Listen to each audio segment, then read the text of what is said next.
Hello everyone, hope you all are doing good. So today I am here with some important questions.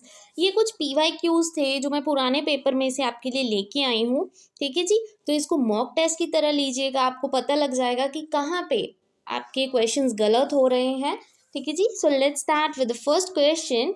Rohan writes 19 as 91 and B as D. वो 19 को क्या कर रहा है, 91 लिख रहा है और बी को डी लिख रहा है, मतलब सब कुछ क्या है, उल्टा पुल्टा लिख रहा है। तो उस रोहन है जो, उसको कौन से डिसेबिलिटी है, तो देखिए स्पेशल तो होता है स्पेसिस से रिलेटेड, तो स्पेस से रिलेटेड यहाँ पे कोई बात नहीं हुई है ऐसी। फिजिकल तो होता है जब बच्चा चल फिर ना पाए, तो ये भी ऐसा कुछ नहीं है। विजुअल होता है जिसको देखने में दिक्कत हो, तो बचा क्या, लर्निंग डिसेबिलिटी। अब एक चीज़ हमेशा याद रखना, जब आपको कई बार आंसर नहीं पता होता तो एलिमिनेशन मेथड यूज़ किया करो, कि आपको लगे ना कि ये नहीं हो सकता तो उसको क्रॉस लगा दो कि ये आंसर तो बिल्कुल भी नहीं होगा, तो बाकी जो बचे हैं उसमें से धीरे धीरे करके एलिमिनेट कर दिया करो, ठीक है जी। तो इससे आपको आंसर्स फटाफट मिल जाएगा आपका। नेक्स्ट क्वेश्चन, तो नेक्स्ट क्वेश्चन देखिएगा। The behavioural changes brought about by, बच्चे के बिहेवियर में कुछ चेंजेस हैं जो कुछ फैक्टर्स की वजह से हुए हैं, जैसे फटीग हो गया, ड्रग्स हो गए, इलनेस हो गया, मैचुरेशन हो गई, ठीक है, या इमोशनल सिचुएशंस हो गई। ये सब चेंज होते रहते हैं बच्चों में, तो वो क्या होंगे, परमानेंट होंगे। ये देखो, ये चीज़ें परमानेंट थोड़ी है, इलनेस वगैरह, ठीक है, कांस्टेंट भी नहीं है, चेंज हो सकते हैं। परपेचुअल भी नहीं है, ये ट्रांजिटरी होते हैं, ठीक है, मतलब ये चेंज किए जा सकते हैं, परमानेंट नहीं होते, right. Next question, name the mode of teaching which refers to shaping conduct and skills. ठीक है जी, रेफर्स, पहले तो टीचिंग का मोड बताना है, ठीक है, कि मतलब कौन सी ऐसी टीचिंग है जिसको हम बोलेंगे कि जो टीचर हैं उनके मेथड्स को शेप अप किया जाता है और उनकी स्किल्स को डेवलप किया जाता है। कब किया जाता है आपको पता है, जब आप बीएड की ट्रेनिंग करते हो, ठीक है। टीचर ट्रेनिंग क्यों होती है, ताकि आपकी स्किल्स डेवलप अप हो, right. Proper shaping conduct, proper आपको पता हो कि कैसे रूल्स यूज़ करने, कौन सी स्ट्रैटेजी यूज़ करनी, कौन से मैथड यूज़ करने हैं, वो क्या होता है, ट्रेनिंग ही तो होती है, आपको ट्रेनिंग दी जाती है, ठीक है जी। समझ आ गया, तो इन्होंने डेफिनेशन पूछी है एक तरह से आपको। Next question, the law of heredity was propounded bye, law of heredity किसने दी थी, तो देखिए जी, अगर हम ध्यान से देखें तो लॉ ऑफ हेरिडिटी कौन देगा, पैवलॉफ तो नहीं देगा जी, क्योंकि तो क्लासिकल कंडीशनिंग का है। स्किनर भी नहीं देगा क्योंकि ये ओपरेंट कंडीशनिंग का है, ठीक है। धीरे धीरे पता लग गया। थॉर्नडाइक क्या होता है, ट्रायल एंड एरर थ्योरी दी थी इन्होंने। बचा क्या, मेंडल, तो मेंडल क्या है, सही आंसर है। तो ये भी आंसर कैसे निकला, अगर आपको कंसेप्ट क्लियर है तो फटाफट आंसर्स आ जाएंगे, अगर आपको कंसेप्ट क्लियर नहीं है तो वहां पे आप कंफ्यूज हो जाओगे ऑप्शंस में, राइट। तो ऐसे कंफ्यूज नहीं होना, सिंपल एलिमिनेट करते जाइए, आपको आंसर्स मिलते जाएंगे आपके, राइट। अब नेक्स्ट क्वेश्चन देखिएगा। अ पर्सन, एक पर्सन है, उसकी वर्बल स्किल्स, मतलब बोलने की जो कला है, वो बोल सकता है बहुत ही अच्छे से, वर्बल स्किल्स बहुत अच्छी हैं, कम्युनिकेशन स्किल्स बहुत अच्छी हैं, उसकी साउंड्स, जो वर्ड्स वो यूज़ करता है वो बिल्कुल प्रॉपर है, तो उसका क्या करियर होगा, ठीक है। साइंटिस्ट तो नहीं, वो साइंटिस्ट तो देखो एक्सपेरिमेंटेशन की तरफ चला जाता है। एथलीट तो फिजिकल एक्टिविटीज़ की तरफ जाता है। स्कल्पचर है वो स्पेशल में चला जाता है। बोलने की क्रिया किसकी होती है, लॉयर की। एक लॉयर ही होता है जो अपनी बात को बहुत अच्छे से रखता है। अगर उसके वर्बल स्किल्स, बोलने की जो ताकत है वो बिल्कुल प्रॉपर होगी, उसको पता है प्रॉपर वर्ड्स कहाँ यूज़ करने हैं, कौन सी चीज़ कब बोलनी है, तो ये सब लॉयर को पता होता है, वकील को पता होता है, ठीक है जी। तो ये जो गार्डनर की मल्टीपल इंटेलिजेंस थ्योरी है ना, उसमें से ये क्वेश्चन है एक तरह से, ठीक है जी। तो ये सब चीज़ें आपको पता ही होनी चाहिए, छोटी छोटी सी। नेक्स्ट, अब देखिए, ये जो कंसेप्ट है प्रॉक्सिमो डिस्टल सीक्वेंस का, ये किस चीज़ का कंसेप्ट है, तो देखिए जी, ग्रोथ क्या होती है, ग्रोथ तो होती है जब नेल्स, हेयर्स, ये सब क्वांटिटेटिव की बात की गई है, तो ग्रोथ तो नहीं होगा, क्योंकि प्रॉक्सिमो डिस्टल सीक्वेंस क्या होता है, बच्चे की डेवलपमेंट हो रही है, कौन सी होती है, एक होता है सिफेलोकॉर्डल, एक होता है प्रॉक्सिमो डिस्टल। सिफेलोकॉर्डल क्या कहता है कि बच्चे का हेड पहले डेवलप होता है, फिर फीट्स डेवलप होते हैं, राइट, मतलब हेड टू फुट जाती है।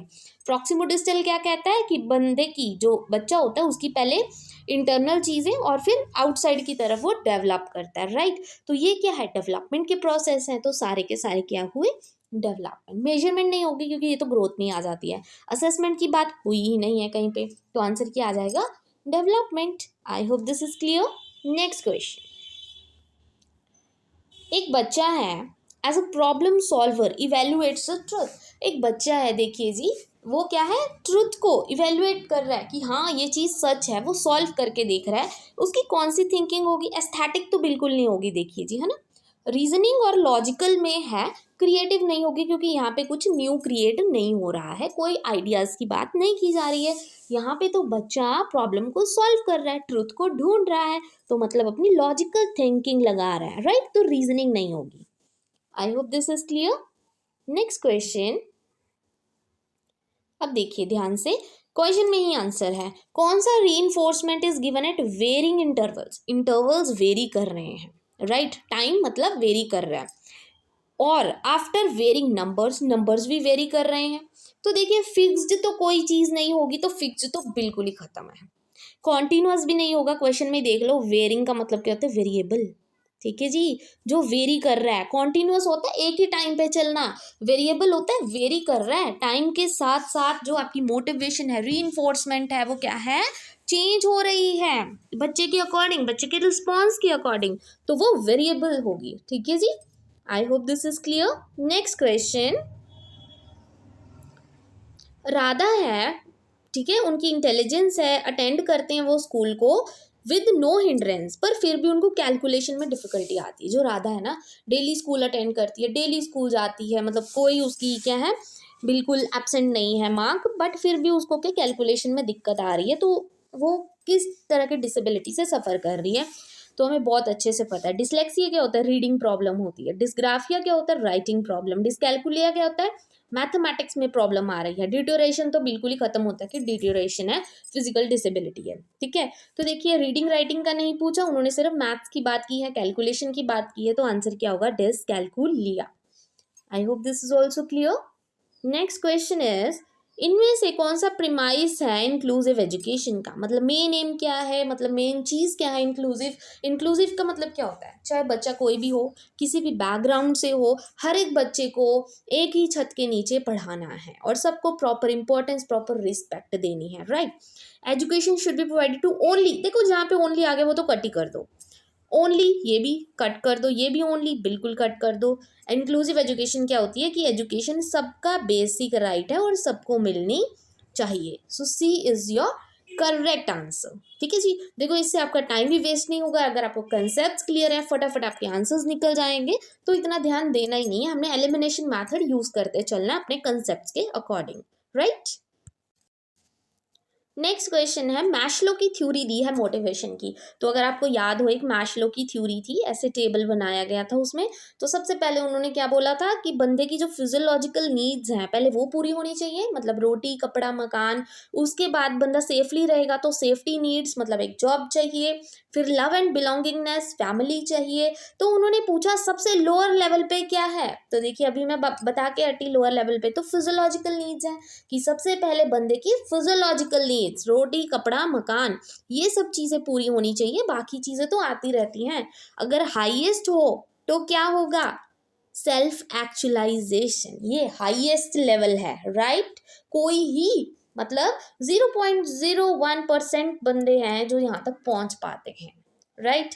तो सबसे लोएस्ट क्या होगा, फिजियोलॉजिकल, हाईएस्ट आ जाए तो क्या होगा, सेल्फ एक्चुअलाइजेशन। दोनों में ध्यान रखना, टेबल अगर याद है मैश्लो का, right. Next is, elementary teacher हैं, उन्होंने ना गेम्स और स्पोर्ट्स को ऑर्गेनाइज कराया ताकि जो बच्चे एक दूसरे से इंटरेक्ट कर पाए, बातचीत कर पाए, स्टूडेंट्स हैं जो एक दूसरे से कोऑपरेट कर पाए, अच्छे से बातचीत हो पाए, राइट। तो ये स्ट्रैटेजी जो टीचर ने यूज़ की है वो क्या है, इन्वायरमेंट से लर्न करने की नहीं है, रीइंफोर्समेंट देने की नहीं है, इंस्ट्रक्शंस नहीं दिए जा रहे हैं, यहाँ पे बच्चे कोऑपरेट करके सीख रहे हैं, एक दूसरे के साथ स्पोर्ट्स खेल रहे हैं, इंकरेजमेंट हो रही है ताकि वो सारे क्या है एक दूसरे से कोऑपरेट करके मिलजुल के खेलें, कोऑपरेटिव लर्निंग बोलते हैं इसको, right. Next question and the last question is, Vygotsky के अकॉर्डिंग, आपको पता है वागोट्स्की ने 3 चीज़ों की बात की थी, एक तो था MKO, मोर नॉलेजेबल अदर, एक था ZPD, zone of proximal development, एक होती है स्कैफोल्डिंग, राइट। तो स्कैफोल्डिंग क्या होती है? जब आपको टेम्पररी हेल्प दी जाती है, राइट। जैसे आप साइकिल चला रहे हो, आपको कोई क्या है, टेम्पररी हेल्प दे रहा है। एक तो है कि आप साइकिल चला रहे हो, अब आपको साइकिल चलाने के लिए एक तो आपको पता है कि साइकिल चलानी है, आती है, ठीक है। तो आपको क्या है, एक मोर नॉलेजेबल बंदा चाहिए जो आपको ट्रेंड कर सके। वो आपको क्या कर रहा है, हेल्प दे रहा है, उसको हम क्या बोलेंगे, स्कैफोल्डिंग। और ये है आपका लेवल, और आपको वो सिखा के दूसरे लेवल पर लेके जा रहा है। उस लेवल को, उस जोन को क्या बोलेंगे, zone of proximal development. Question में वही बोला है कि difference what a child can do on its own, मतलब आपका दायरा क्या है, फिर आपने किसी की हेल्प से, आपके किसी की असिस्टेंस से एक पोजीशन से दूसरे तक पहुंचे, मतलब और ज़्यादा सीख लिया with the help of more knowledgeable other, जो बंदा आपसे ज़्यादा नॉलेजेबल है, right. I hope this is clear. So these are some important questions, कुछ PYQs थे जो मैंने आज आपके साथ डिस्कस किए। आई होप आपके लिए वीडियो यूजफुल रही हो। अगर आपको वीडियो अच्छी लगी हो then please don't forget to like and subscribe my channel. Thank you very much.